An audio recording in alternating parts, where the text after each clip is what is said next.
Assalamualaikum warahmatullahi wabarakatuh. Halo teman-teman semuanya. Nah, gimana nih kabar kalian? Lagi cari materi atau inspirasi surat lamaran kerja? Atau lagi bingung apa saja sih ketentuan dari surat lamaran kerja? Pas banget nih, tonton sampai habis ya. Sebelumnya teman-teman ada rencana apa nih setelah lulus dari sekolah? Apakah kuliah, kerja, atau buka usaha? Nah, kalau kalian lagi pengen cari kerjaan, ini video pas banget buat kamu. Pastinya kalian pernah mendengar surat lamaran kerja. Sebenarnya buat apa sih surat lamaran kerja itu? Dan bagaimana konsep serta ketentuan-ketentuan surat lamaran kerja itu? Kita akan bahas di video ini. Pastinya di era digital sekarang ini, tentu sistem lowongan pekerjaan juga berbeda.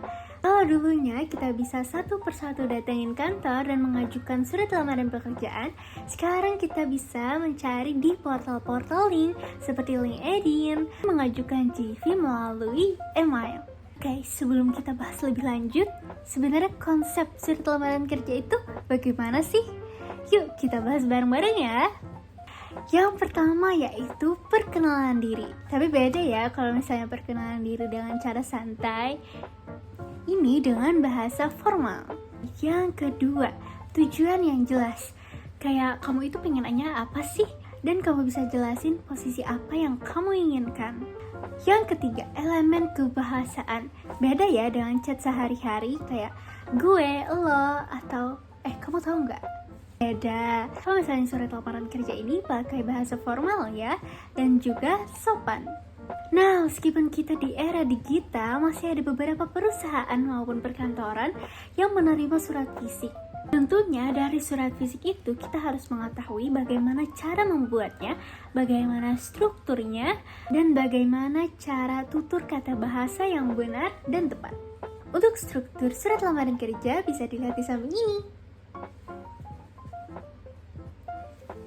Lalu, setiap membuat teks atau surat pastinya ada unsur-unsur yang harus kita perhatikan.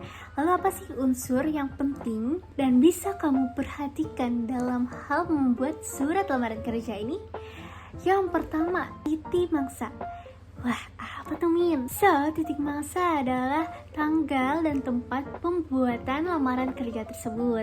Jadi kalian bisa nulis kapan kalian membuatnya, di mana kamu berada ketika kamu menuliskannya. Yang kedua yaitu hal dan lampiran. Isi bagian hal dengan tulisan surat lamaran kerja. Dan apa sih itu lampiran? Lampiran itu adalah berapa lembar surat lamaran kerja yang kamu bikin. Yang ketiga, alamat yang dituju. Tulis kepada siapa dan alamatnya di mana. Nah, dalam alamat yang dituju ini ada dua pilihan nih. Bisa dengan kepada manajer, terhormat manajer. Tapi jangan kedua-keduanya ya, bisa dipilih salah satu. Yang keempat adalah salam pembuka. Nah, yang kelima yaitu ada isi. Apa aja sih isinya?